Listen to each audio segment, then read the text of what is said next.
Welcome to The Megyn Kelly Show, your home for open, honest, and provocative conversations.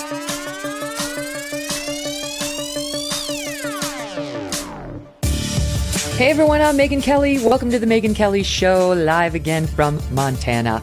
Two of our favorites are here on the program with us today. Adam Carolla coming up just a bit later in the show, but we begin today with the latest on Ukraine and Russia with Victor Davis Hanson. Victor, thank you so much for being back. Let's get right into it and talk about where we are right now. You had an amazing piece out recently about our green immoralists and the reaction in particular to what's happening in Ukraine from John Kerry, who never fails to disappoint when it comes to his reactions to world events. He has one pair of glasses through which he sees everything, even the murder of hundreds and thousands of people on the Ukraine and the Russian sides, respectively, in Ukraine. Your thoughts on him?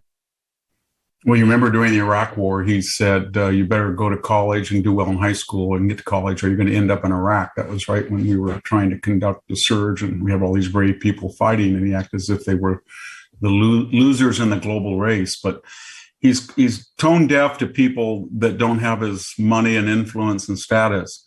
And it shows you that he's emblematic of the whole green movement. I mean, they're not taking any culpability for shutting down all of these assets that we had, from nuclear power to pipelines, to oil fields, to gas and oil, to job-owning lending agencies, not to help finance frackers and horizontal drillers. And the result of that was about 2 million barrels less. But more importantly, we had the option in the last administration to go up to 3 more million barrels. So it might have been 4 or 5 net that we lost.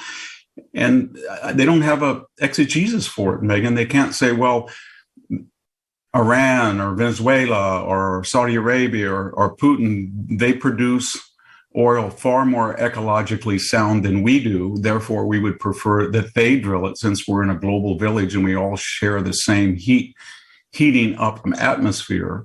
Or they can't say, well, we don't really want the middle class to get good wages. We'd rather have them do it. Or we would like to have less strategic options abroad. We want to be more dependent on these illiberal. So I can't figure it out. And then when you add into the matrix, the Biden administration dropped the sanctions on the Nord Stream 2 pipeline, which was enriching Russia. But there was another alternative that was in the works, the East Mediterranean pipeline from Cyprus, Greece, and Israel. And unlike the Nord Stream, it was our allies who were going to profit from it and we could depend on to supply Southern Europe with natural gas. And yet Biden did his all to stop that and cancel it, basically by sheer force of U.S. influence. So It's kind of incoherent, chaotic. I don't know how you'd call our energy policy other than we have empowered Vladimir Putin. It's so confusing to watch the way they handle this, right? You pointed out in your piece, John Kerry responds, this is how you phrased it, climate change envoy, multimillionaire and private jet owning John Kerry laments that Russian President Vladimir Putin might no longer remain his partner in reducing global warming. Quote, "You're going to lose people's focus," Kerry frets. Quote, "You're going to lose big country attention because they will be diverted, and I think it could have a damaging impact."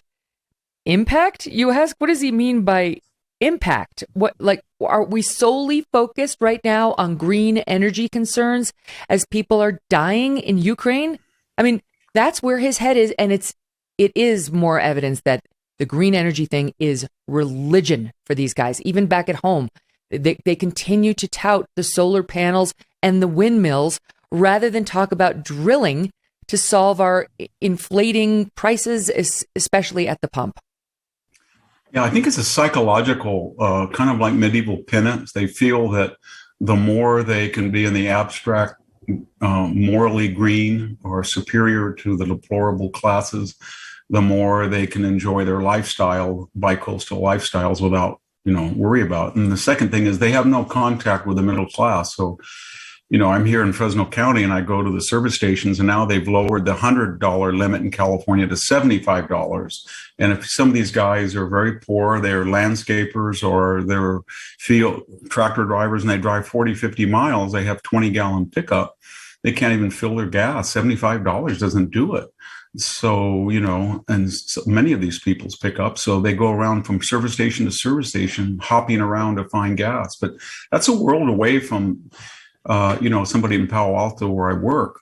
And I think that's a lot of it. They're not confronted with the ramifications of their own ideology, and they don't really care. When Biden said this was Putin's inflation and this is Putin's gas, and I'm thinking, if that were true, why a month ago or even 3.5 weeks ago, were you blaming inflation? He was blaming on inflation on Trump. He was blaming it on, it was just an elite, it was just going to be transitory. He said it was an elite fixation, exercise bike supply shortages. So that kind of damns his own explanation that he understood that before Putin went into Ukraine, he was being criticized for inflation. He was looking for any excuse he could to fob it off on somebody else. And then suddenly he says, forget all of those people. They weren't really the culpable ones. It was now Trump that post facto did all this, And a lot of people, as you know, Megyn, when we say 7.9 annualized inflation in February, but you look at the stuff of life, gas, cars, houses, lumber, meat, and you look at those prices, they're up 10 to 20 to 30% per year. So this, I think, if we use the old consumer price index of the 1970s, this thing could be 15%. That's eye-popping, and obviously election losing. That's what they need to be worried about. I'm not sure what they're worried about right now, whether they think any of this helps or hurts him in the midterms, whether that's guiding any of his behavior. But something you said reminded me of something that we haven't yet discussed on the show about our elites and, just how the snobbery when it comes to gas prices, inflation, and it is from the top on down in the Democratic Party, as evidenced last week by Stephen Colbert, who was out on the set bragging about how he would be willing to pay $15 a gallon because he drives a Tesla. So he doesn't have to worry like, the losers, the rest of the losers out there who have gas-fueled automobiles about these issues. And isn't that so funny? And isn't he so lucky? It's like, you know what? Very few people in America can afford a Tesla. Even if they could get one, they couldn't afford it. And it's no laughing matter for them as these prices go up to these levels. Yeah, I mean, here out in Central California, there's a waiting list of about 8 months, and there's a markup to about $70,000 for the initial market, over the market, But what I'm getting at is that what's happening out here in the rural areas of California, the poor areas, Megyn, there's these kind of ad hoc car marts where people just sort of scrounge around and they get used cars and they put them in a chain link fence behind their corner store or gas station, and they're sold out immediately. But these are cars that get, 16 miles of the gallon because poor people can't afford a car that's economical. And so people are trying to make do, but at and here the price of gas is $5.90 a gallon and diesel fuel $6.10 today. Yeah.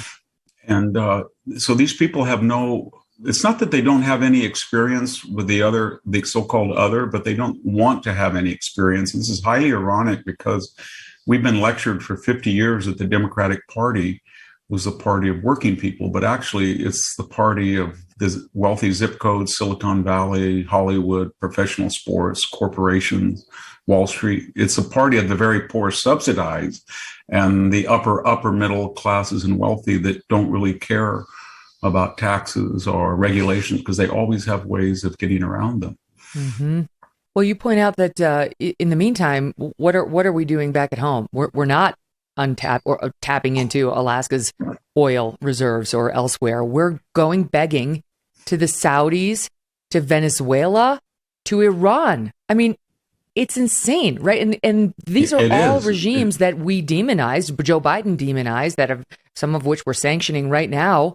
And now suddenly they're fair game. It's totally fine to deal with them.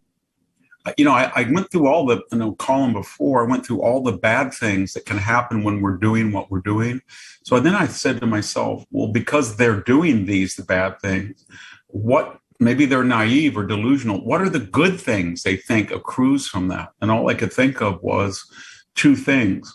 They're going to make energy so expensive that they'll realize, so remember Energy Secretary under Obama, Stephen Chu's dream that he wanted gas to be the same price as it was in Europe. I think it was $9 a gallon. It's getting close. And therefore, people would drive less, or they believe that they want to be the moral superiors of the rest of the world and say, we don't touch that filthy fuel that you drill, but we quietly want you to get your hands filthy and send the filthy fuel so that we could put it in our filthy cars for a while and win the midterm elections.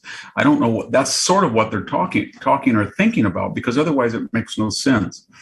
And boy, when you look at oil wells, and we still have them in California, you go down to Elk Hills or Bakersfield area, or you look at offshore for all the caricatures. It's very careful. The people that work on there are so much more careful than you see in the Middle East or in Russia.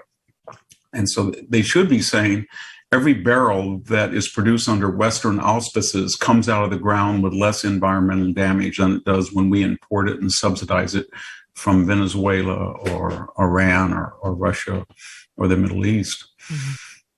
What can we talk about the Iran deal for 1 second? Because this is why I say earlier, our policies just seem a little crazy right now. Right now, they do. We're unleashing all these harsh sanctions against Vladimir Putin, trying to hurt him as much as we can, but we're using the Russians to try to get this Iran nuclear deal done. There are backdoor allies over there. Pay no attention to what we're doing to you over here in the front door. And then with Iran, we're going to them saying, could you help us out on the oil, front? Never mind that we have plenty of reserves here. We don't need Iran, but we're going to them saying, could you help us out? That would really be great. Thanks so much. Meanwhile, sanctioning them and trying to get them, I guess, to help us out with the Russians. It makes no sense.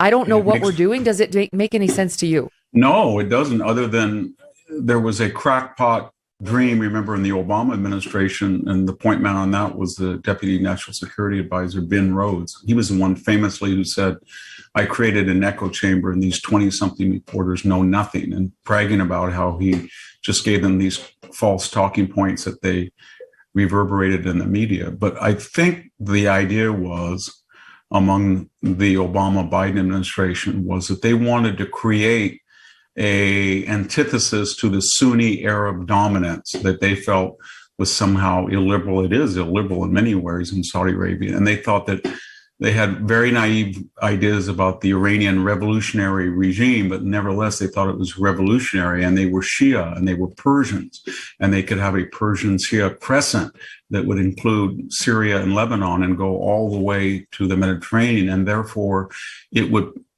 balance off Israel. It would balance off the Arab Sunni states, and then the United States would be the broker and say, now, on the one hand, you guys, and on the other hand, these guys, rather than be allied with people they didn't like. And that was the Obama administration. They don't like Israel, and they don't like the moderate Arab world. That's the only thing I can think of. But it's a pretty big wage to pay, because we're using the Russians, and the Russians are telling the Iranians, don't make a deal unless you can include us as being exempt along with you for our yeoman service from sanctions. So the Russians are saying, if we're going to cut this favorable deal to the Iranians, at least you could, and you're not going to embargo their oil, then you're not going to embargo our oil either, or we're not going to participate. And then, of course, in the middle of all this, they send missiles into Erbil and say to us, oh, maybe you have an embassy going in there, or maybe this was because of an Israeli strike. And so it's almost that all these people that were bad actors, if I could use that overused term, North Korea, Iran, Putin, they were all within the parameters, within the sidelines that we had them sort of contained. And North Korea was not sending missiles over Japan or South Korea anymore. And Iran, we got out of that deal. We killed General Soleimani. We had killed Baghdadi, destroyed ISIS. They understood that we were unpredictable and were capable of anything. And they were sort of behaved after we got out of Iran. And the sanctions were killing them.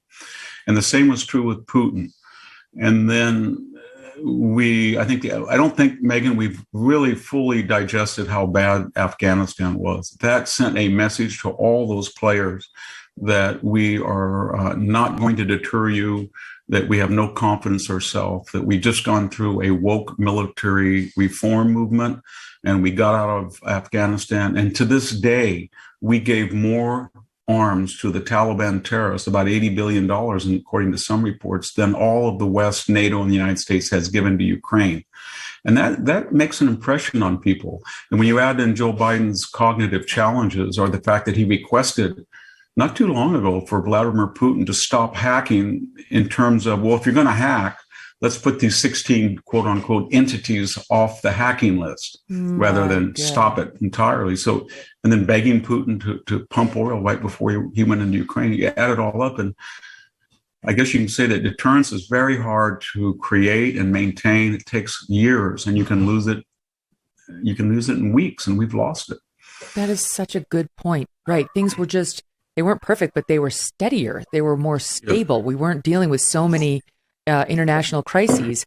And no, we weren't. There's a very strong argument that it's directly linked to weakness in the American leadership. It is. I think we just couldn't, we being the bipartisan establishment, not that you and I are a part of it, but they just could not stomach the idea that Donald Trump, and uncouth and crude as they thought he was, understood classical strategy going all the way back to, Machiavelli or Sun Tzu or Aeneas Tacticus, that always said, when you're dealing with a deadly adversary, unpredictability, bouts of restlessness, even crude language, tempered with praise of your enemy, all of that keeps someone off their guard. But predictability, serial habituality, and that's what Biden is. They know he's not. You know what he's doing now? He's just saying all the things he's not going to do. I'm not going to have a no-fly. I don't think we should have a no-fly zone either, but I wouldn't tell him that. I don't think we should send warthogs in. I wouldn't tell him that. I'm not sure I'd even exchange the planes, and because I wouldn't tell him that. I would send in Patriot batteries so they could get back air parity, but I wouldn't tell him that. But he tells him almost everything he's not going to do, and that makes Putin assured that he will do those things. Meanwhile, we have news this week that there was a missile strike near the U.S. consulate in northern Iraq, courtesy, we're told, of the Iranians. So once again, and was that retribution for Soleimani? Did they wait until Trump was out of office to do something, some saber rattling? The old America, the one I grew up in, wouldn't have happened under President Reagan. I don't think it would have happened, right? That they would have been so provocative towards us by bombing close to our consulate. They're trying to see how much they can get away with, from the Iranians to the Russians, and the list will only grow. I mean, if Iran actually gets a nuke, right, then what? If our message to the world is basically, if you're a nuclear power, you can get away with a lot, because that's what we're saying to Vladimir Putin right now. You can get away. And I'm not advocating we go in, with helicopters or no-fly zone, et cetera. But we've been so weak with respect to him. And we say, well, he's got a nuclear arsenal. Well, if Iran has, then what? What are they going to do? And what are we going to do in response? Things are getting less and less safe by the minute. I think part of that, what you're talking about, is that people in the United States and the West in general have this very arrogant view of themselves, that they've somehow transcended ancient laws of deterrence, good and evil, how you stop aggressors. I don't know whether it's our technology, or we have Snapchat or Twitter or Facebook or the UN, but whatever the delusion is, we say things that are just incredible. Like John Kerry is always saying, we're not going to go back to the 20th century. Well, did human nature change suddenly, John, in the 21st century? We suddenly got better people. You lose your wallet in Manhattan in 2022 and people give it back to you now, and they didn't do it 40 years ago? I don't think so. And so human nature is constant, and you have to study it. And it's not necessarily an optimistic appraisal when you study human nature, but you can control it. And so when you start to make fun of deterrence or disarm or allow NATO not to pay their 2%, or predictably talk about how you're going to have a pride flag in Afghanistan or George Floyd mural, and have all of this, it is a green woke imperialism, but unlike the old-fashioned British imperialism, it lacks any force behind it. We just lecture people and sermonize them, but we can't make up any force to back up our ideology. Not that I agree with that ideology, but we suffer the wages of being ridiculous and weak at the same time. Mm-hmm. And so until we reestablish deterrence, and that would be defined as 4% of our military budget, no more woke waste workshops, promotion on the base of race and gender, and go back to military readiness as the prime criteria of promotion, enlistment, weaponry, make our NATO allies be a full partner, become energy independent, and work with Japan, Australia, South Korea, Taiwan in a way that China doesn't like. And then I think we could restore deterrence. We've done every single thing opposite of that. And it's no surprise that we've lost it. And it's going to be very dangerous it's always very dangerous to reestablish deterrence because you have no credibility. It's like somebody lies, or weak to a person. And then suddenly they say, I'm going to lie no more to you. I'm going to be a good person. And you think, okay, let's see. I want to see it. I don't want to hear about it. Mm-hmm. Well, and you've pointed out too, it's when you talk about the woke problem in the military, I mean, of course, it's in the country as well, and that the country has been in disarray for the better part of Joe Biden's presidency, and to some extent before that, but largely during the first year of his presidency, with these woke policies that are dividing the country in two. And this faction on the left existed before Joe Biden, but he's caving to them. And a country that's focused on navel gazing, as opposed to what it means to be an American, the things that bring us together, building up a strong military, understanding who we are and our place in the world. We haven't been doing any of that. It's Putin's dream, the way we've been behaving the past year plus. It is. That's a very good point because, a civilization survives or declines on the basis of about 4 or 5 things. One is their education system. Another is whether they have fuel. Another is whether they have food. Another is whether they have security. And another is whether they have unity. And when you look at the politicalization and weaponization of our schools, from the Virginia chaos, and that's school board meeting all the way up to the university. When you look at wheat now is at the highest in real dollars it's been in, I think, 50 years. And it's getting higher and higher. You take Ukraine off the market and you triple the price of nitrogen and base for fertilizers that require fossil fuels. And you look at our woke military, and you're really destroying the sinews of a civilization that count. And the only good thing that's come out of this, it's made all of these other things, Hannah Jones, Ibram Kendi. Yeah, Kendi, all of their PC, woke little diatribe Zoom conferences about whether it's 1619 or 1776. These are just psychodramas, melodramas. There's nothing to them. Or when, Whoopi Goldberg gets on and says basically the Holocaust was a bunch of white people killing white people. Or Hannah Nicole Jones says something to that effect about Ukraine, or she doesn't even know when the Civil War. These are all things that we were focused on, and they mean nothing because the existential elements of life are, do we have enough wheat, flour to eat our bread this year? Can we afford gas and oil? Can we drive our car? Can we heat our home? Can we cool them in the summer? Can we count on our military to be very effective fighters to protect us?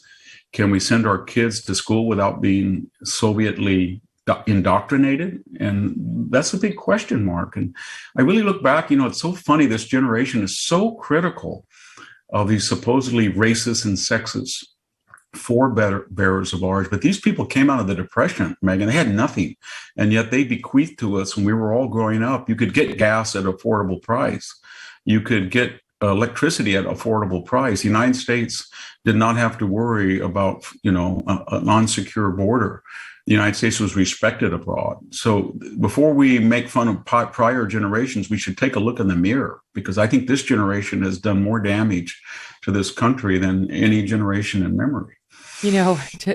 I almost never cite this person because she's an absolute moron and doesn't really deserve our attention. But there is a woman who hosts a show on MSNBC over the weekend. Cross is her last name. She sees everybody as racist. She's a black woman. Everybody's a racist, according to this woman. But she actually was railing this week about the fact that Kamala Harris went to Poland because Poland is full of white supremacists. Okay, this woman has a show, a national cable show on MSNBC, and thinks the point right now is, why is the vice president in Poland? Because there are a lot of white supremacists, according to her, in Poland. I heard that. I got really angry because These people are so arrogant and they're so ignorant.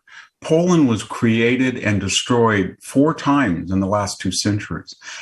During World War II, Hitler killed 3.5 million Jews on Polish soil, and he killed 1 million Poles on Polish soil. And after fighting the Germans and losing 60,000 people in September 1939, they turned around and they fought the Soviets, came in and helped Hitler, and they lost another 40,000. They got 20,000 officers killed, executed by Soviets in the Catalan Force. And then it was all over, and all of Western Europe had freedom. We pretty much cut a deal with Stalin and said, sorry, you're not quite where we are that we can protect you, so you're going to be in the Soviet orbit. Then they endured 50 years of the Warsaw Pact. They have suffered more than that host could ever imagine. You know, that's another thing, not to get off topic, but so many people that say they're marginalized, they grew up in the era. I'm not saying that there is not discrimination, but they didn't grow up in the era of Jim Crow or slavery, or they grew up in the era of affirmative action, and they have we created this last 30 years as oppressive, and everybody doesn't suffer like they do. And the Poles are these white people. They have no idea what Poland has suffered. It's one of the great tragedies in world history. And to say that about the Poles is really callous. Well, it's like Joy Reid, who's out there saying we're only interested in Ukraine because they have white skin. And she too. So she doesn't care about these, I guess, Ukrainian women in the maternity hospital being killed because they're white, who make absolutely no money at all. But she makes 7 figures a year, went to Harvard, and we're supposed to look at her as oppressed and care about her complaints about our country. Yeah. But as soon as we look at Ukraine and have some sympathy for what we're seeing, some empathy, we're racists because we only care because they're white. I can tell you that living in a Mexican-American community, that this entire obsession with race is being replaced by class. That I think 50% of the Mexican-American vote will go conservative. And I think a lot of people are saying, you know what, I have more affinity with people who work like I do than people who are black or brown or white, if they match my particular racial matrix, that are very in this woke elite that run the country. And so I think that we're going to see people say to people like Joy Reid, you're an elite. I don't care what color you are. You're an arrogant elite. You're a snob. You're condescending. And that could apply to a poor black person, a poor brown person, but also a poor white person. You've had far more privilege in your 10 years on the screen than a forklift driver in Tulare who happens to be poor white product of the Oklahoma diaspora. So I think we need to get back to that and bring reality. And what I don't understand, just to get off on race very quickly, is that in the news, just every week, but this week it was an African-American person threw down a retired nurse down the steps and then threw her down again. And then we had another African-American young man beat up 120 times, hit an Asian-American elderly woman. Yeah. And I don't have any problem not talking about these as emblematic of race, but they in Black Lives Matter and others see every single racial incident as race, even when it's not, whether it's Kyle Rittenhouse, it's not, but they ignore Waukesha, which was. So my point is, at some point, if somebody says white privilege, and collectively generalizing stereotypes an entire 240 million people, somebody else is going to say, okay, so individuals are representative of group values. When or Joy Reid or Al Sharpton say to the young black male urban community, you've got to stop killing each other, and your rates of interracial violence are about 4 times more likely that you're the perpetrator than the victim, even though you make up 13% of the population. And of course, to say what I just said is considered racist, but everybody is thinking Glenn Lowry has been saying this. Glenn Lowry, brilliant, Black Professor Brown. Absolutely. Program. He's been making this point over and over, saying, could we just not start this? Because we're not going to like where this goes. This is not the way to argue for, equality or equity, what these Black Lives Matter activists claim to want. So, you're in very good company in making the point.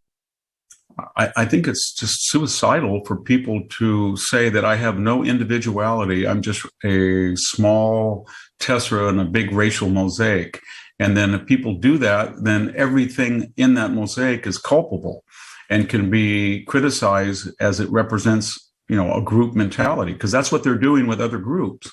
But they never think it's going to reverberate back on them. And it used to in a racist country that we were in the 40s and 50s. That's what we wanted to get away with by saying that all blacks are the same. And we got over that. And now we're kind of saying, well, all whites are the same. They have to confess their privilege. But boy, that's going to boomerang and we're going to go back and it's not going to be good. Yep. And everybody's afraid to say something. But I think finally the sheer weight of these examples of these terrible attacks, especially on Asian Americans, and we're not able to say that.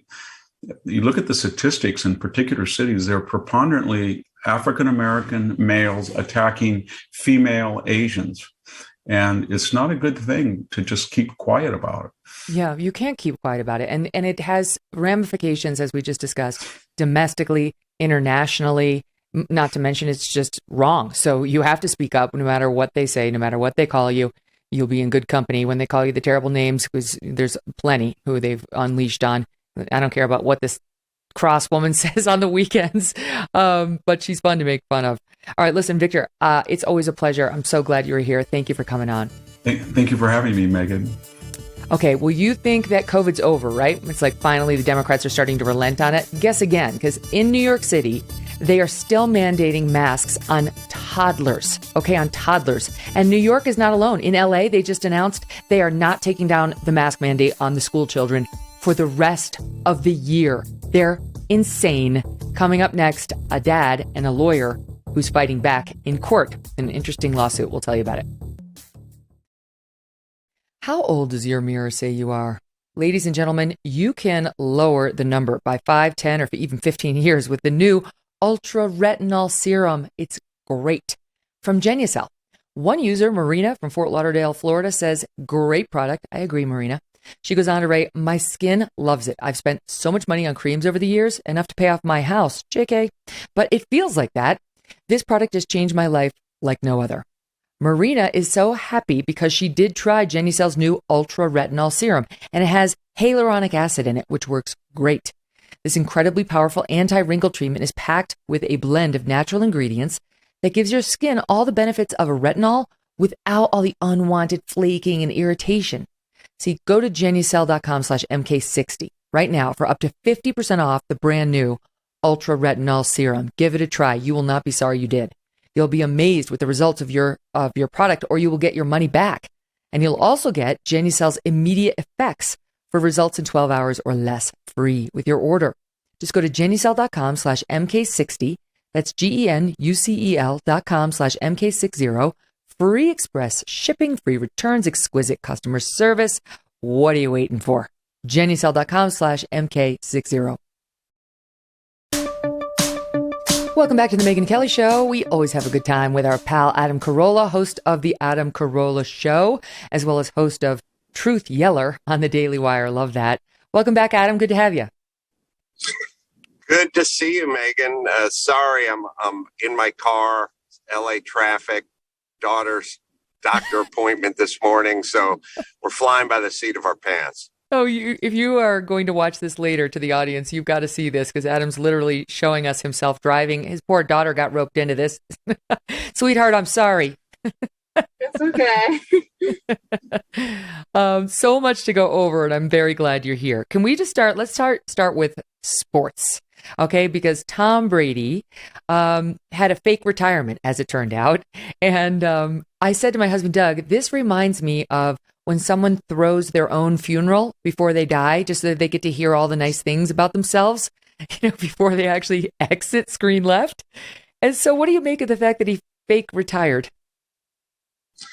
I don't know. It feels kind of un-Tom Brady. Like Tom Brady stands for so much integrity, and this feels like the opposite of that. Like this is something Cher would do, retire, have a farewell concert tour for 11 years in a row, right? So this is much more Cher than it is Tom Brady.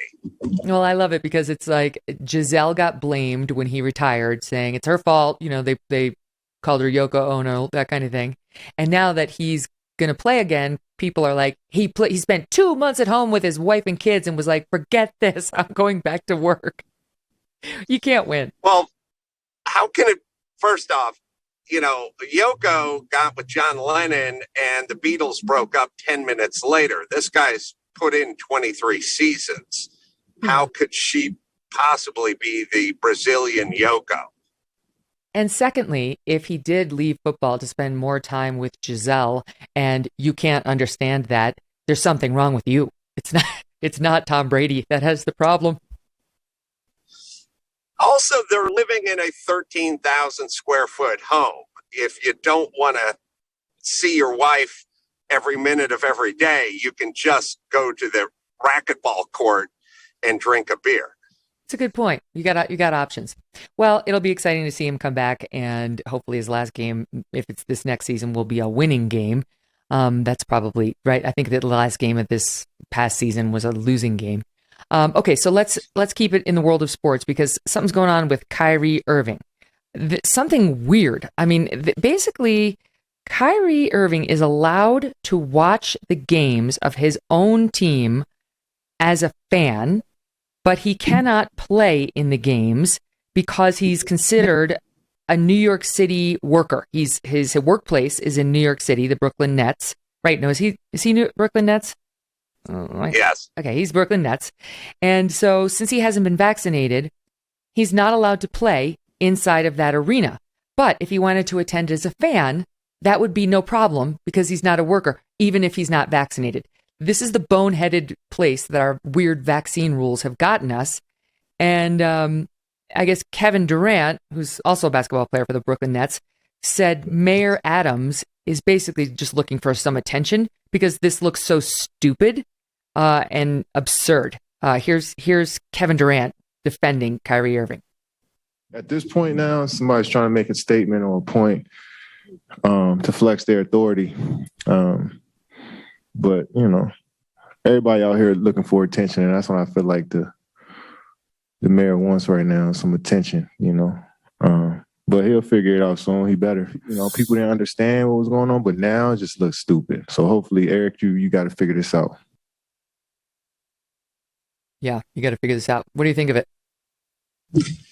Sorry, just hit a pothole.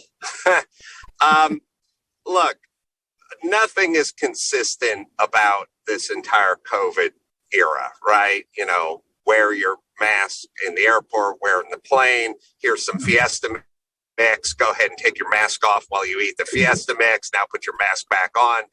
I mean, the list goes on and on and on. You need to get vaccinated, even though I'm vaccinated, and you need to get vaccinated to protect you from me or me from you. It's all been one circle talk. And I have a theory behind the things that don't make sense, which is to say, if you want to control somebody and you want to exact your power and authority over somebody, ask him to do things that make sense. That's not really you using your power and authority. So, you know, when the state says you need to wear your seatbelt when you're operating your motor vehicle, that's authority, but it also lives in some reality and it makes sense and it doesn't make them dictators. But if the state says when you're walking in your neighborhood and you pass a flagpole, you have to circle it 3 times before you can go on, then that's true authority. It doesn't make sense. And what they're doing in the states that want the most power is the things that make the least sense, because it means they have the most dominion over their populace. Mm-hmm. Right. This makes absolutely no sense. And this is actually kind of a great case because it shows how nonsensical it is. Because if you're not on the Brooklyn Nets and you go to play at this arena and you see Kyrie Irving sitting on the bench because he can't play because he's an employee in New York City, he's sitting on the bench. And let's say you're an unvaccinated player from some other team outside of New York City. You're allowed to play. that's okay. The New York City rule says players from other teams that don't work in New York City full time, they're okay coming into the arena. But if you happen to be, so it's absurd, right? The unvaccinated, if he has like a purple jersey on, he can play, but not Kyrie Irving because he technically works in New York City. Well, I was just watching the Ivy League basketball playoffs the last weekend, and everyone in the stands was wearing a mask. Everyone on the bench was wearing a mask. The refs were wearing a mask, but the players, the ones spitting and grunting and sweating on each other, weren't wearing masks. It's all theater. I mean, they closed down outdoor dining in Los Angeles. They closed down the parks. They bulldozed the skate park so the kids couldn't skateboard outside. They took down the nets at the beach for outdoor volleyball, vitamin D, exercise, the best thing you could do for COVID. None of it made any sense. This is just the last of the part that doesn't make sense. Mm-hmm. And in LA, I'm sure you know, they've just announced that the mask mandate for the kids is staying up and operable until the end of the year. They're not taking it down.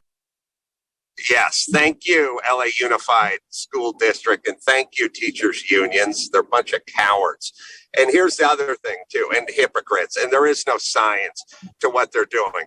But I want you to remember this phrase, Megyn, because you say, the kids, the mask, why?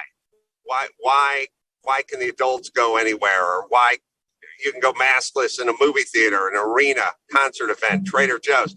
Why the kids? And why the emphasis on the kids? This hasn't been dangerous for kids. We've known this.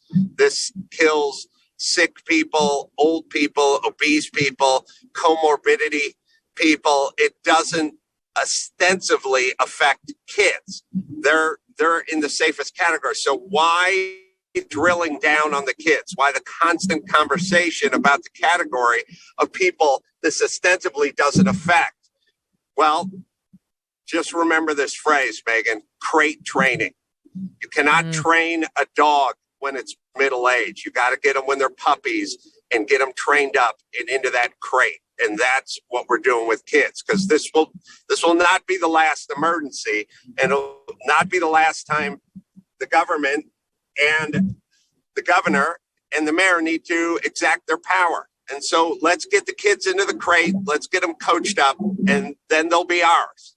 We can do whatever we want with them after that. They'll listen to anything. You're right. They'll be good subjects.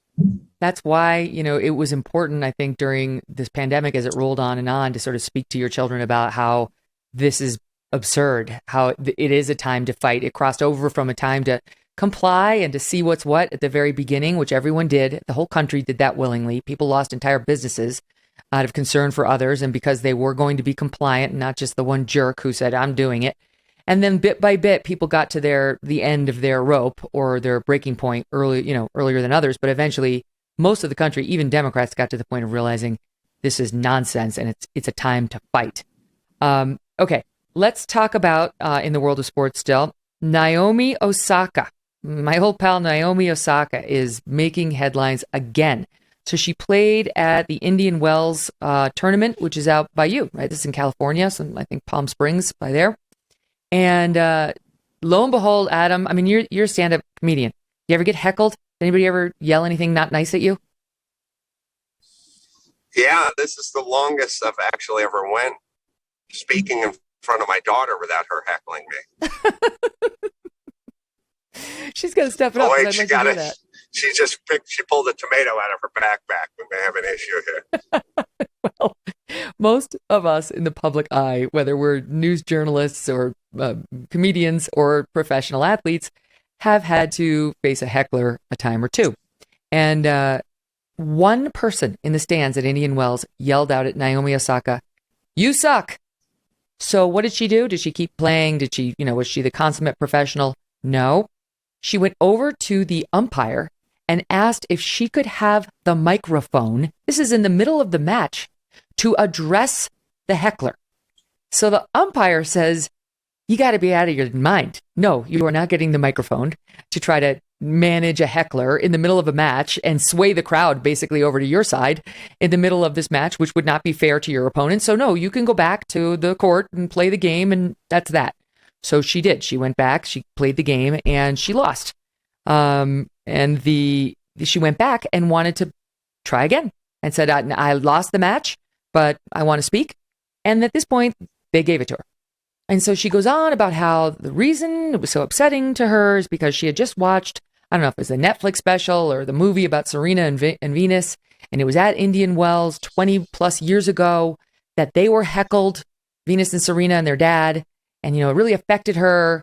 And, she doesn't want to be heckled at Indian Wells, and it was very emotional for her. Meanwhile, it's like, okay, what happened with Venus and Serena had absolutely nothing to do with you. Absolutely nothing to do with you. It was something that happened, as I say, 2 decades ago, in which Venus claimed she was injured and couldn't play Serena in the semifinals match. And the crowd was mad because they believed that the controlling dad, had orchestrated it so that Serena could be guaranteed a spot in the finals. And it was basically Venus letting her sister shine, move on, have them. And I don't know whether it's true or not, but the fans believed it, and that's why they booed them. And Serena later came out and said, oh, it was like a lynching. All these older white people, rich people yelling down at me and my sister and booing. And they refused to play there for some, I don't know, a decade plus as a result, the sisters. Anyway, Naomi Osaka decides to launch in this big thing about trying to compare one person yelling, "You suck!" to that in tears and blah. And to me, Adam, it's like even Nadal came out, Rafa Nadal, and was like, look, I have sympathy for her, but the players have to be ready for hecklers. It's part of being a professional athlete or comedian, etc. Your thoughts? Well, if you're going to put yourself out there, then you're putting yourself out there. You're doing what you do in front of a crowd. Again, comedians, singers, performers, tennis players, golfers, whatever that is. The problem is we need to, and I'm just going to drop my daughter off now and continue my journey with you so it's uninterrupted. So, bye, my dear. I'll try to do that. All right. Say bye. I'll see you in a few. Now I'm gonna good dad. Now I'm gonna attempt to turn around and finish this. What we've done is we've decided for young people that we need to remove all gravity from their world and from their life. My son came home from school the other day and just showed me a picture of a screenshot of a whole symposium they did on if somebody says something and it's a joke, but it doesn't feel like it's a joke, how should you feel and what should you do? And what if the person said it was a joke, but your feelings are still hurt? And it's like, hey, we're taking astronauts, we're putting them up in the space station for 6 months, and they're losing all their muscle mass and bone density because they're living in a zero gravity environment. You've got to get some gravity in your life. That's going to be some bumps and some bruises, some people who disagree with you, some criticism, some critiques. How the hell are we going to grow? This self-esteem movement and trying to raise these kids in a terrarium so that, and it's all up there. It's the same physically. It's the same with your immune system. Wear double mask, wipe everything with Purell, wipe down every counter, disinfect everything. You're making weak kids. You're making them biologically, they're weak with the immune system because now they're allergic to everything and hay fever and all that stuff because there's nothing to push back against. There's nothing to fight against. And that's what's happening psychologically as well. Mm-hmm. I mean, the thought that, she was somehow victimized by one person yelling something at her, or she needed to share her trauma with this audience is really indicative of that mindset. You're exactly right. We've all had people get in our faces, public figures or not public figures. You've had somebody undermining you or calling you a name. And most of us just try to stay classy, forge forward, and not take it on. Just do the job you've been paid to do. Only this set of new age victims and victim lovers wants to make a thing out of it. Yes, I've been victimized. Let me tell you how it makes me feel. Let me tell you what it brings up for me and the places that it took. Could you just play tennis? Just get back on the court and play the game, just like your opponent is doing, who undoubtedly was heckled too by one person. Well, all roads lead to narcissism. That's something that I've really been thinking about lately. And it's a very narcissistic endeavor to stop. But also, here's the thing. If I was playing tennis and someone yelled, "I suck," I might stop and think, maybe I'm not that good at tennis. Like, first thought would be, does that person have a valid point? Second thought would be, I'm getting paid. I must do my job. I'm not allowed to stop and address things. As you said, I've been on stage in the middle 10,000 times. Yeah, I've talked to, how many drunken people I hear out in the audience, talking to their wives or texting on their phone or whatever. Fine, it's a couple of people. And then there's 300 other people that want to see my act. So you must be a professional and forge on. It's like tennis, like a lot of these sports, is a very mental game. And the thought that she would, that she would think it's appropriate to go over and address the crowd via microphone, the umpire's microphone in the middle, to try to win the crowd back over or silence the hecklers, who I agree are rude, but it's part of sport, it is narcissistic. It's like, why would they allow that? I'm sure your opponent, who seems like a very nice person, doesn't really want you having a private moment with the crowd right now. Her name is Veronika Kudermetova. And by the way, Naomi was defeated in straight sets. She actually hasn't been doing very well. She, of course, wouldn't play in the French Open because she didn't want to deal with the press. There was another time where she wanted the rules bent for her, just for her. Everyone else has to deal with the press, but she didn't want to have to deal with them because she said that it was annoying. And then she claimed mental health. She missed Wimbledon. She came in third round loss, I should say, at the U.S. Open. And she went from being number 1 to number 78 in the world. So whatever she's going through, she should work it out with her therapist and not with the crowd and not with the umpire's microphone. That's my 2 cents. Now, speaking of heckling. Also, just to put a button on that, speaking of the press, I remember when she dropped out and everyone rushed to her defense, and I think everyone is sympathetic to emotional and mental issues. On the other hand, making someone into a martyr or a hero because they pull out of a tennis tournament, I don't think that's quite the right answer. And I don't think she was served by this. I think there's plenty of room, and anyone who's a parent knows it, for someone going, "Hey, get back up on that horse. Here we go. You get paid a lot of money. Suck it up. Rub some dirt on it. We got a game to play." Put some testing on it. I think she got worse as more people went, "Oh my God, what's wrong? Like, oh my God, what's wrong? Are you okay? You should sit down." So I don't think she was served by that, pardon the pun. Well, and nicely done. And what she said originally on that whole withdrawal from the French Open, and she didn't want to deal with the press, was she said she found the press annoying. She said that they get in your head by asking you questions about why you can't play so well on clay. Clearly, this woman has a problem with letting her critics rent space in her head. That doesn't mean she's got a mental health issue. It means she's one of those athletes who's got to work harder with a sports psychiatrist or psychologist or what have you to try to tune out the negative haters, the doubters, which can affect you in any profession, but in particular in professional sports.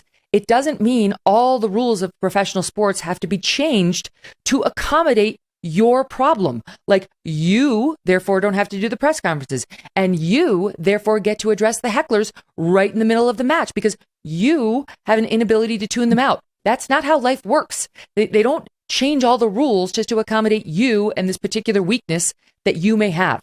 Part of the test of professional sports is whether you can perform under extreme conditions, a lot of stress, with hecklers, with jerks in the media, all of that, right? Like, I can see just in my role, all of that goes into it because honestly, in what I do, there's a factor of that too. I remember after that one presidential debate with Trump, where he was most unhappy about my question on the women, He was walking out of the arena. I was there doing live interviews, and the next president of the United States, he was the number one in the GOP field at the time, was literally yelling at me from 10 feet away while I'm doing the live broadcast. Megyn Kelly is not nice. She's no good, right? Like, I'm like, what the hell is going on here? But did I fall apart? Did I say, I want to address Mr. Trump right now? That's not fair. No, I just did my job. That's what we get paid to do. That's what, that's what everyone gets paid to do. I mean, roofers and, captains of battleships, it's like you choose a profession. Sorry, I'm getting another call. I won't pick it up. You choose a profession and you get paid, and that's how it works.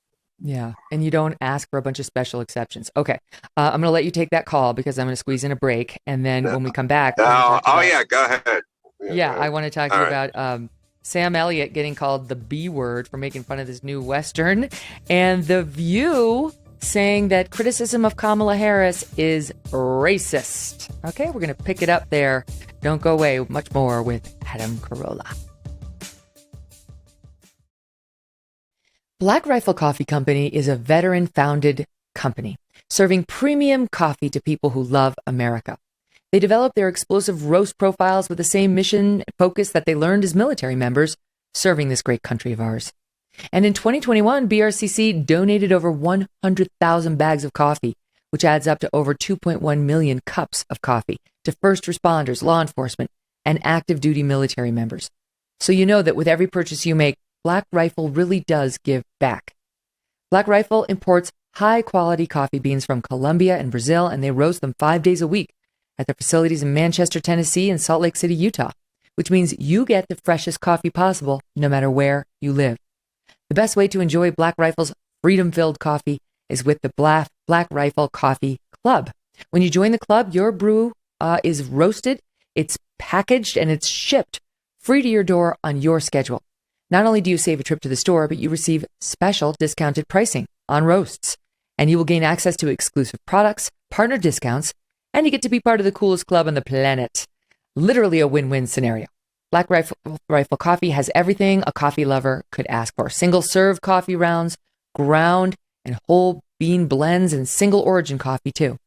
Buy it at blackriflecoffee.com and use the code MK at checkout for 20% off your first purchase and your first coffee club order. That's blackriflecoffee.com/MK. Use that code MK, please, so they know that I sent you, and so you get your discount. Black Rifle Coffee is America's coffee. Okay, Adam, so I grabbed part of this soundbite from my pal Dave Rubin, who was going off on it on his show, which I also enjoy. And Kamala Harris, as you know, has been sent to solve the war in Ukraine. And it's not really going that well. Actually, the truth is that even the White House was like, she's not going over to solve anything. We're just kind of sending her over there.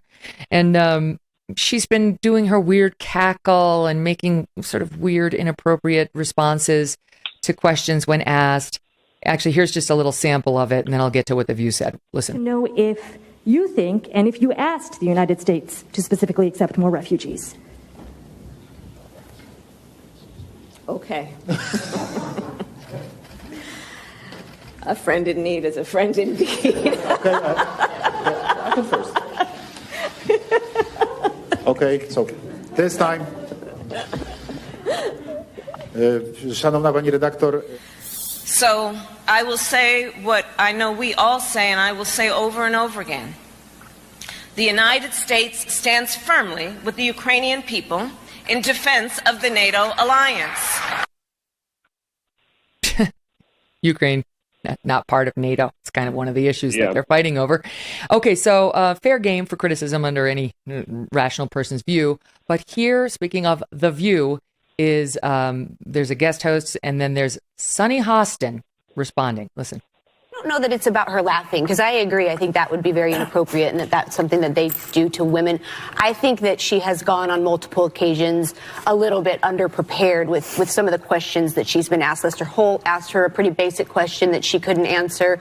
So I don't know if it's a staff thing. She's not prepared enough. Perhaps she's not expecting the questions. I don't know what it is, but I think that's the issue. Is this is like the fourth or fifth time. What it is that they constantly question the qualifications of black women, and that's why people are saying that she's unprepared. And I disagree. I think she's you a can very disagree, but that's the truth of it. And so this is based in racism. This is based in misogyny, and we're talking about a woman that has extensive experience abroad, extensive experience as an attorney, extensive experience as the chief legal officer of one of our largest states in the country.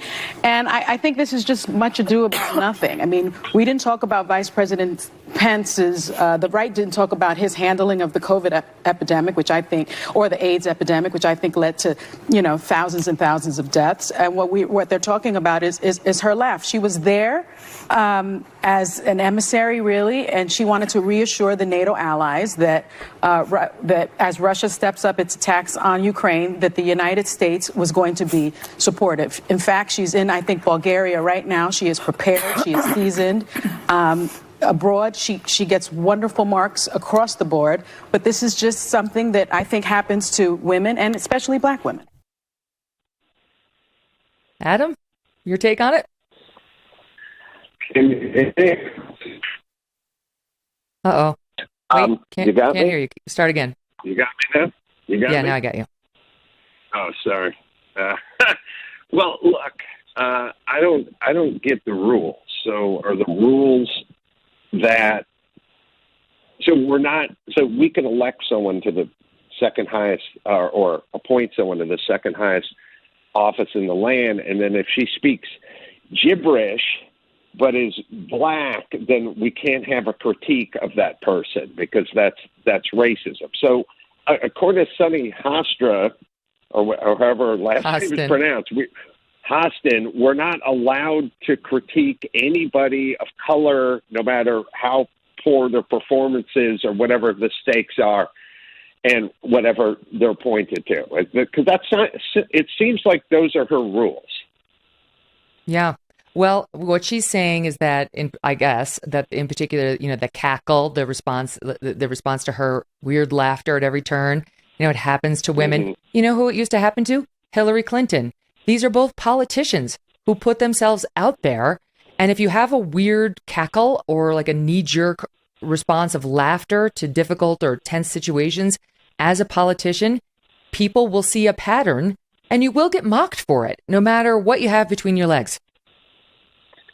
Yeah, I concur. But it's also this, so let's just look at it as a more of a macro than a micro here, which is, so we're in this era where you can announce as a feeble old president, Joe Biden, I'm going to make the person that's a heartbeat away from the Oval Office, I am going to pick a woman of color. So I'm not going to choose the person that I think is, best suited to run the country. I'm going to narrow it down to this group, and then I'm going to nominate that person, or I'm going to have that person be my VP.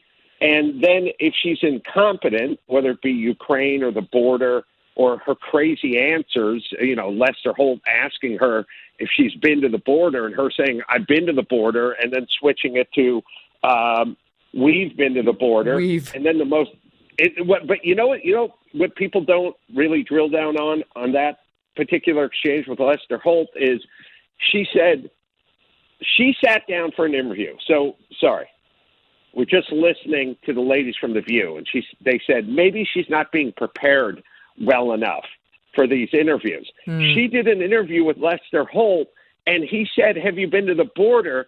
And she was completely flummoxed. What kind of preparation does that take? You bet or you haven't. Yeah, but here's the thing that was most telling about that. He said, have you been to the border? She said, we've been to the border, then you've been to the border. But the most telling part about that is at the end when she said, and I haven't been to Europe either. And then she went, well, I don't get what this is. Like, what are you saying? Like, I'm confused. You're confused by a reporter asking if you've been to the border when you were made the border czar? Right. You shouldn't be confused by that.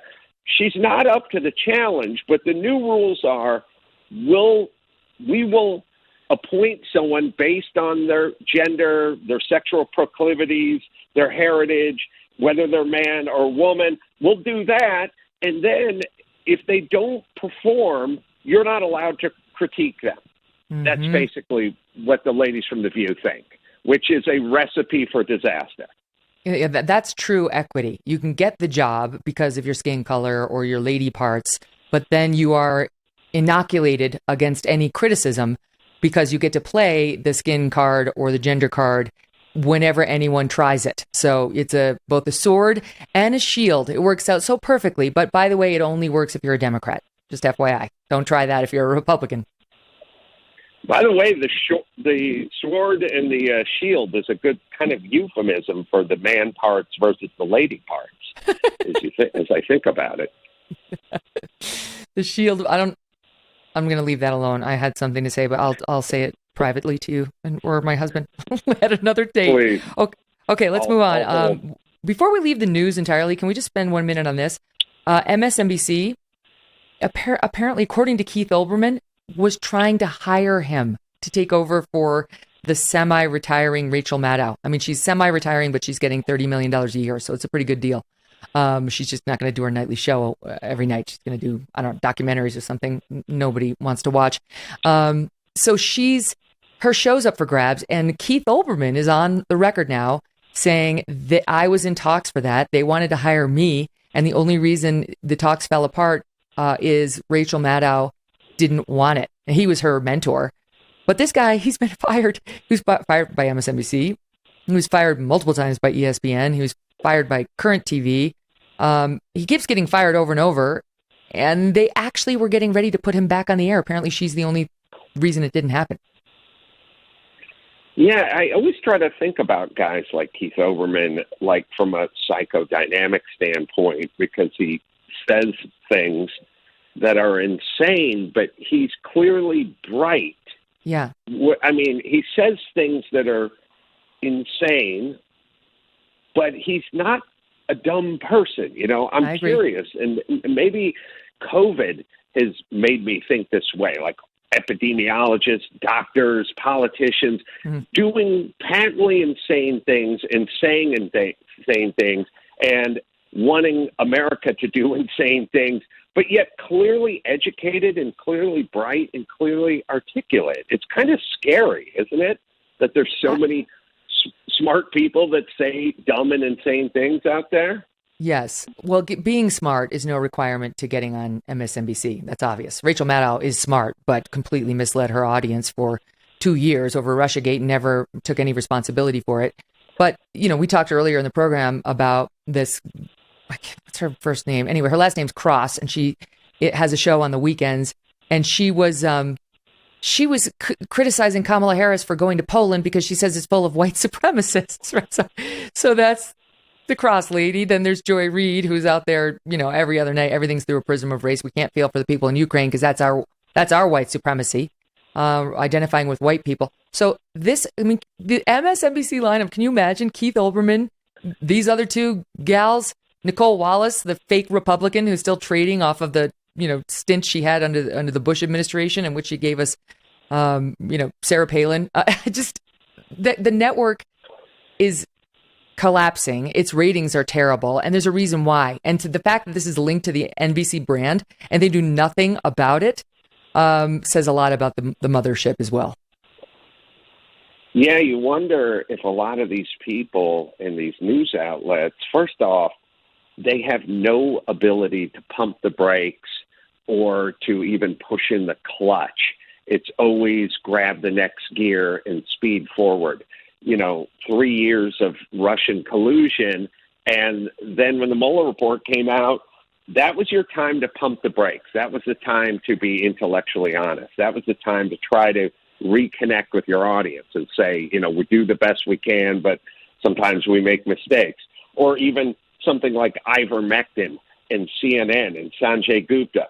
You know, go ahead and take one for the team. Just pump the brakes. Let us know there's some intellectual honesty going on in your head instead of going right back on the air and talking more about ivermectin being horse paste.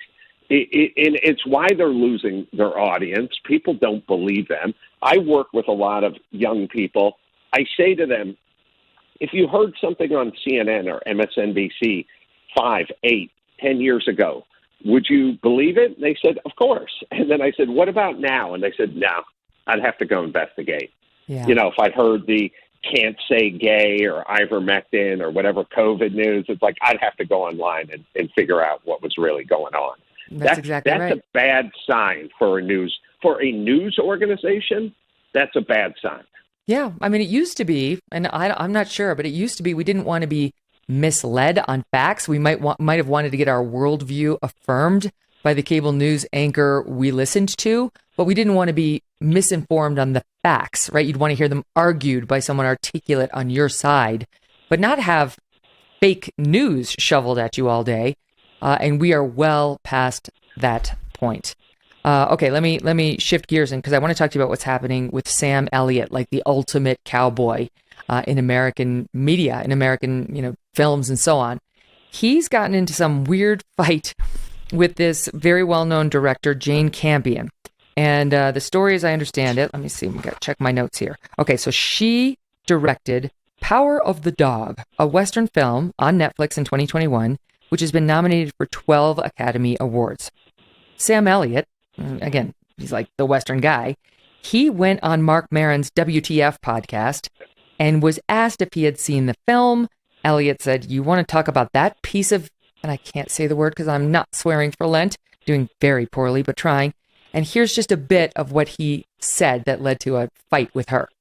That's what all these cowboys in that movie look like. Uh-huh. They're all running around in chaps and no shirts. There's all these allusions to homosexuality throughout the movie. Yeah. But what the does this woman from down there New Zealand. Right. know about the American West? And why in the does she shoot this movie in New Zealand and call it Montana? It's good. This movie. And say, this is the way it was. So now she fires back, Adam, saying, and by the way, he did say she's a brilliant director, but she fires back saying he was being a bitch. She actually spelled it out. That wasn't me. She said, he's not a cowboy. He's an actor. She says, the West is the mythic space. The West is a mythic space, and there's a lot of room on the range, and it's sexist, she says, of him to do this. She said she flatly views this as a slight against her as a female artist, because there are others who have made Westerns in places other than Montana, like in Spain, who are men.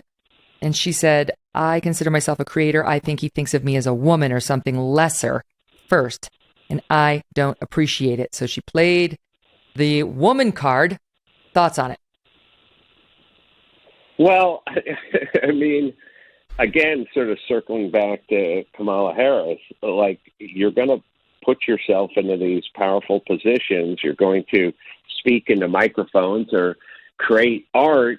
And then if people don't like what you're saying or don't appreciate your art, then it's because you're a woman or because you're a woman of color or whatever that is. It's untenable. So it simply means if you're a director or if you're the vice president, you just do whatever you want to do, and nobody can, take any umbrage with any of your work, your art, or any of your stances or what you've said into a microphone.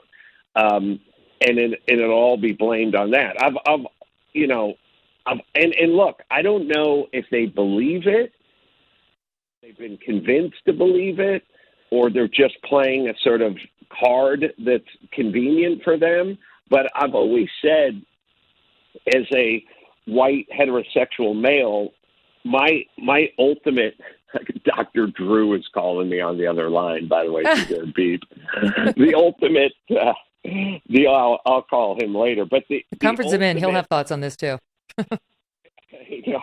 The ultimate card, the ultimate white privilege is just never thinking someone is saying something about you because you're black or because you're female or because you're homosexual. I can assume that if you don't like my work, it's because you don't like my work. It's a slippery slope. They will find it everywhere if they're looking for it, and they're all looking for it. So that's this woman, problem. This director, Jane Campion, I mean, you're exactly right. And there's further evidence of her seeing everything through the gender card, through the woman card.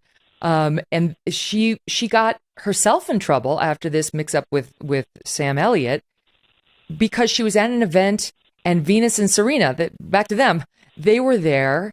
And she started off by saying, "You're awesome, Venus and Serena."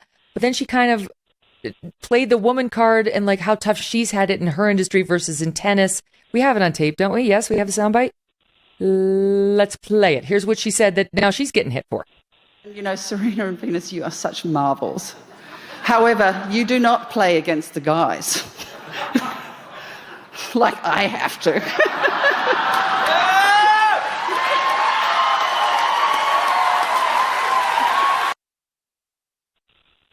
Okay, so now she's got to one-up Venus and Serena, who actually have played against guys many times in mixed doubles. Hello. She's stronger. She's got it like, look at me. I've gone up against the man in Hollywood and made it. And so somehow, I mean, like, then she later had to apologize, of course. Now she's mortified at what she did because she's getting all the blowback. But that she can't take off the lenses. Everything's about gender. Well, not only that, but I mean, you know, first off, all roads lead to narcissism. It's like, you know, every time Oprah gets up there and says, you know, basically, look how successful I am and look what I've had to overcome as a female of color. Well, she's really just saying, I beat you guys on foot race with a sprained ankle. Essentially, look how much better I've had to be. Look, I work in Hollywood. I have to deal with Netflix. What do you think? Here's a hypothetical. If there is a piece of work, a documentary, a Western, or whatever it is, and Netflix has their choice between a director, middle-aged, heterosexual, white male, or female of color, they're going to give the nod, the female of color, single time and twice on Sunday. That's the town we live in. So this notion that she's had to do battle over, you know, with males to get, you know, her Netflix deal or her next Netflix project, I would argue that it's quite the opposite. You are immediately pushed to the front of the line if you are something other than a heterosexual white male. Mm-hmm. Well, that's the thing. So it's like historically, it may not have been the case, but present day, we all know the truth, and they're not even making films. I mean, I know somebody who's in this industry who's been pitching shows and so on, and this person has told me you can't don't even bother pitching a show or an idea unless you've got one of the main characters has to be black. There has to be a gay character. Somebody has to be trans. Like, you've got to have all the woke boxes checked. And if you happen to be a white guy doing the pitch, you better go in there with somebody who's, you know, connected with some more, you know, traditionally marginalized group. I mean, it's absurd, right? So it's like, okay, I get it. It may have been a struggle, but like where we are today is you have a much better chance of getting your films made than some unknown white male. We all know that. Anyway, okay. So Adam, it's been a pleasure going with you on your family journey, and I hope you're safe. Thank you for squeezing us in the middle of a busy day. I love doing your show. I love you, and it's always a pleasure. And I'm sorry for the family-related snafu, but I think we made lemonade out of lemons. Nailed it. It's always great. To be continued until the next time. Tired of feeling like someone's always watching you on the internet? It's creepy. Maybe advertisers know a little bit too much about you, or you're concerned about the privacy of your identity. Using incognito mode will not solve that problem either. IPVanish VPN is here to protect your right to privacy and help you stay anonymous online. Is that too much to ask? IPVanish helps you safely browse the internet without exposing your private details to third parties. You can use IPVanish on your computers, your tablets, your phones, even devices like your Fire Stick when you're streaming media. When you are using IPVanish, all your data is encrypted. This means that your private details, your passwords, communications, browsing history, and more will be completely shielded from falling into the wrong hands. Even your physical location will be hidden. IPVanish makes you virtually invisible online. It's that simple.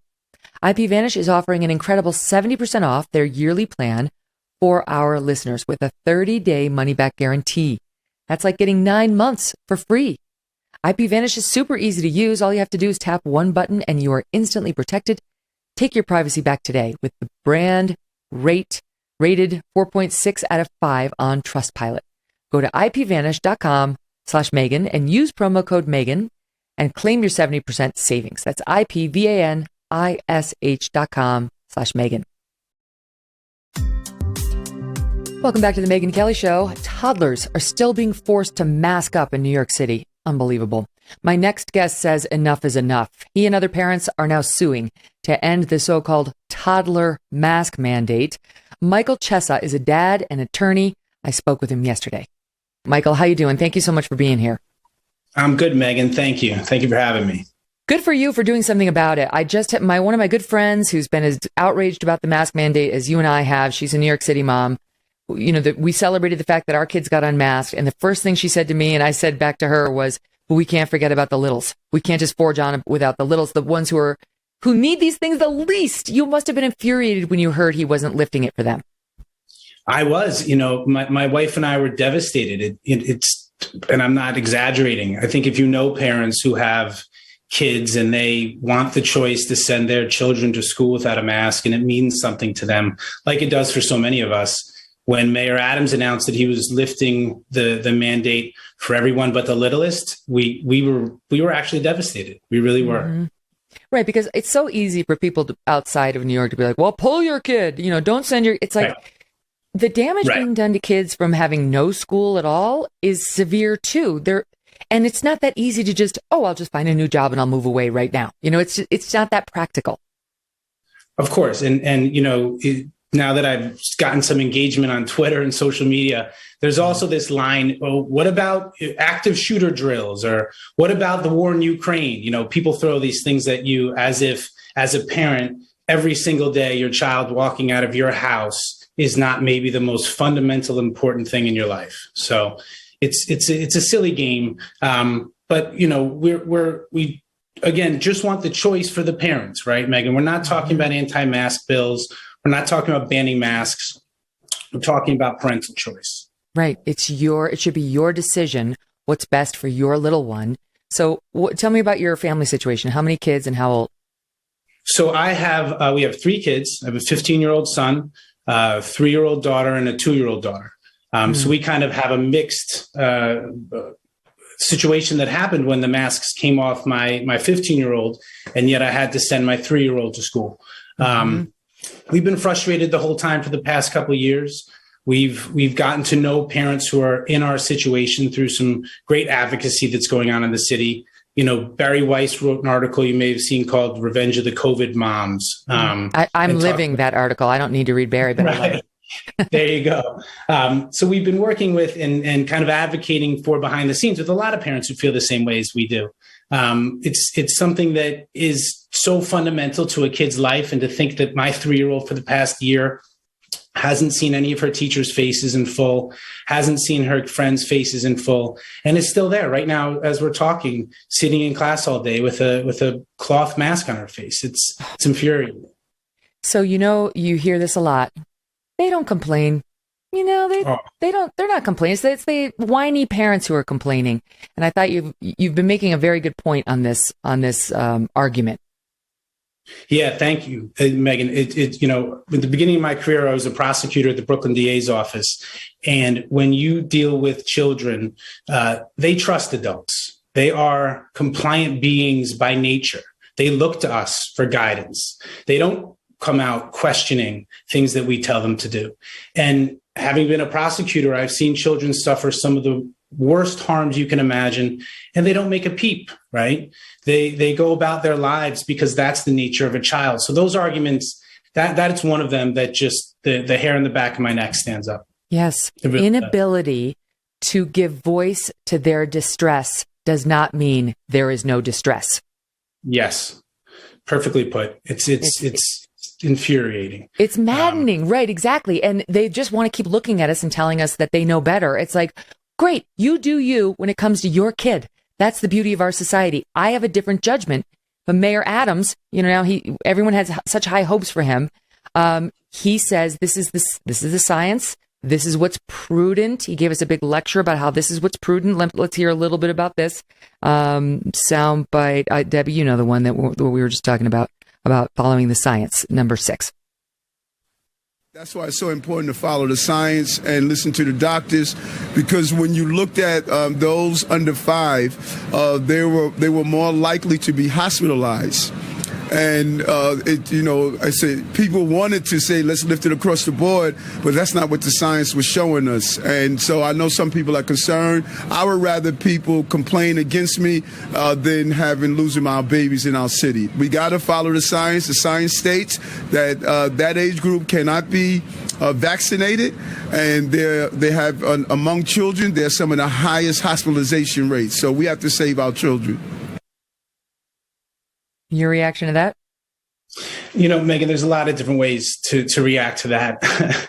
One of them is that just in terms of the science, because that's what we're talking about right now, if you separate out the ages of 0 to 1 years old from the hospitalization rate that Mayor Adams is talking about, you find that the hospitalization rate of 2 and up to 5 years old corresponds exactly with kids who are 5, 6, 7, 8, 9, 10. It's the same, which of course is infinitesimal, which we all know.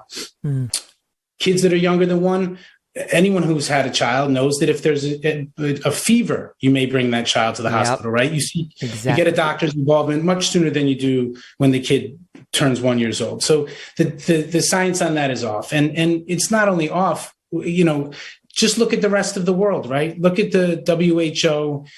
Look at other states, look at other cities. The science is just not there for Mayor Adams. And frankly, it's confusing. It's confusing to parents. And I think it sends a terrible message. It really does. And he's talking about 5-year-olds and up as though they're universally vaccinated. And, right. And that's the difference. Those kids are eligible for the vaccine and therefore they don't need to have the mask on. That's a lie. The very few people have actually chosen to vaccinate the 5 to 11 crowd. Right. And that also goes to the arbitrariness of this toddler mask mandate, which we've called it. The child that's 4 and the child that's 5, vaccinated or not at 5, interact at school, they pass in the hallways, and yet there could be a couple months difference with the 4-year-old in a mask all day. Right, exactly. So what is it about the magical age of 5? They just blame it on the vaccines. But it's like, the point is, even when they turn 5, if you look at the stats, 70% of the parents are going to say, no, I still don't want them to get the vaccine. And then if the child gets COVID, and a lot of them have already had it, nothing's going to happen to them unless they're immunocompromised, right? It's like, and if you have an immunocompromised 3-year-old, then don't send them to group school. Of course. And before now, with that catchphrase, immunocompromised, which has become a term suddenly everyone knows about, which none of us even heard till a couple of years ago. If you have the tragedy of an immunocompromised 3-year-old, then you've been dealing with a life that is different than all of ours for a long time. And you always will have to, frankly. And it's sad and it's terrible. But it doesn't mean that the rest of our children should be in masks all day at school. Have to suffer for it. That's exactly right. So let's talk about the lawsuit, because you're a lawyer. What's it based on? That Eric Adams, the mayor, doesn't have the power to do this? So our lawsuit does not focus on the science at all, even though I think a lawsuit that would be viable, certainly, and successful. Our lawsuit focuses strictly on the constitutionality of these city mandates, right? There is a lawsuit right now that a great attorney, his name's Chad Lavalia, we've worked together in this case, filed in Nassau County against the state. And he won that suit, if you've been following it, at least in the state courts. It's now an appeal. And it challenges the state mandates under the same framework, which is that these are mandates issued by an administrative agency. This is a situation where we have children in school being regulated by what is really a law that should be passed through the legislature. It should go through the city council. There should be public hearings. There should be parental involvement. There should be experts who are available to testify in the hearings. This isn't something that some administrative agency of unelected officials should be able to pass that affects all of our daily lives. That's the basis of the suit. In the Nassau case, they said you issued this mandate after your emergency powers expired, and therefore, by any standard, even if you were granted those powers lawfully, they were over when you issued this extended mask mandate. So they won at the trial court level, and then she, of course, sued to say no, and now it's on appeal. But she's lifted the mask mandate for now, but it does need to get resolved because I'm sure that she'd love to bring it back on the first wave of the next variant. But what about with respect to the mayor? He has his own emergency powers. This is why New York City parents have to deal with not only Kathy Hochul's whims, but Eric Adams' feelings about masks and so many layers to get through. Do you have a similar argument that his emergency powers expired? Well, they should have expired, right? I mean, it's kind of high school social studies 101. You can't live under a permanent state of emergency. To have the separation of powers that is the bedrock of our democracy, to not have a person in power who has autocratic abilities in terms of policies like this. So, yes, it's the same argument that the emergency situation in the state of New York should not be carrying over in perpetuity to give the mayor this kind of power. In the spring of 2020, it was a different story, right? But we're far, far beyond that. And the fact that our kids are living under this mandate that the mayor thinks he should just have the ability to use forever is something that they're going to have to answer to in court, Megyn. Now, he says, hold your horses. I'm doing this sequentially. So I took the masks off. It's so infuriating to even talk about it like this. You don't control my children. Don't tell me you did me a favor by taking the mask off my second grader. It's like, that's his right to have his naked face out there in the world. It's not some benevolent gift you gave to us. But okay, enough about me.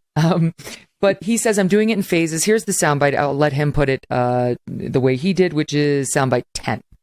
I made it clear we're going to do this in waves. The first wave is to lift the masking of our children that was K through 12. The second wave, we will go to our children that are under 5. It would be irresponsible of me to do it all at once. Now we're going to see after lifting, do we have a spike? If we don't have a spike, we're going to lift for your babies as well. What do you make of that? What's the spike that he's talking about? What are the metrics that the mayor or the Department of Health or whoever else in city government is looking at to make these decisions? Parents are just left sitting at their computer, waiting for the email that's going to come that, like you say, we should act like we're grateful for.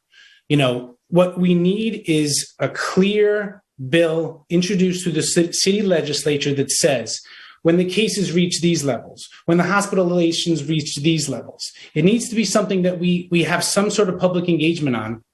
So we're not just waiting for another press conference from the mayor to declare whether or not there's been a spike. Last time I checked, that wasn't, medical terminology that we should be, putting the daily lives of our children in the balance of.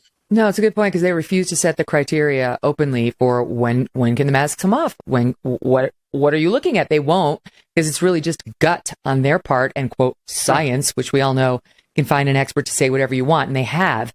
So what happens now? Because I noticed one good thing about your lawsuit, which does need to just like the Nassau case, it must continue even after he lifts the mask mandate because he's going to try it again. You can't stop these Democrat politicians they love their mask mandates. So what you're getting some support. It's not just like you against the world. I saw 20 top early education programs in New York City signed a letter calling on him to end masking. That's good. So where does it stand? Has it actually been filed, and what procedurally how's it going to play out? We filed last week. And what we asked for is what's called the TRO, temporary restraining order, as you know, which is where we're asking for the court to make a preliminary decision and lift the mandate. Because our argument is every day of the week, every moment of this child's life that they go to school with the mask on, they're still enduring this injury, There's this inability to live an open and free life, and the parents are suffering too. So the court is going to make that decision tomorrow. We have oral arguments tomorrow afternoon in Richmond County, the courthouse in Staten Island. They'll make a decision just on the TRO, just whether or not, based on the submissions that we filed last week, we're going to be granted a lifting of the mask mandate.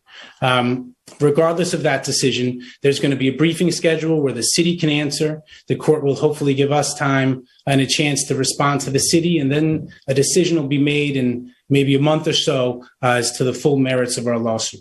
Mm-hmm. Which, of course, like you said, is making sure that they can't do this again. What we want is a change in the policy itself. We want the courts to say the city has to go through this legislature. This is inappropriate for the Department of Health to pass a regulation like this. This is not over until these lawmakers are reminded that they are not kings.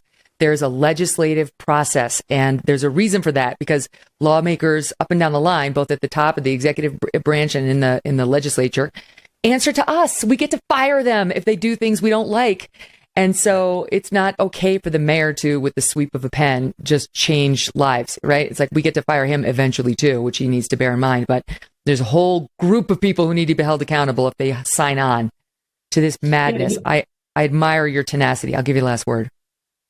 Yeah, Megyn, I was just going to say that there's a reason that, I've spoke about this with lots of people, and it's something I think that should be important and of value to people, even if they don't have an opinion on masks on kids, even if they're for masks on kids. What we're talking about is the separation of powers, is making sure that elected officials are not given free leeway to pass whatever regulations they want without being held accountable by the public, without involving the public. And we want that, so not just for this case, but in every case. Amen. Michael, good luck. We'll follow it. Thank you, Megyn. All the best. I want to tell you before we go that Carol Swain is coming back for us for an in-depth conversation tomorrow. She has lived a fascinating life. We had her on for a brief time not long ago, and I was like, we've got to do a profile of Carol. That's tomorrow. In the meantime, download the show and subscribe on YouTube, and we'll talk to you then.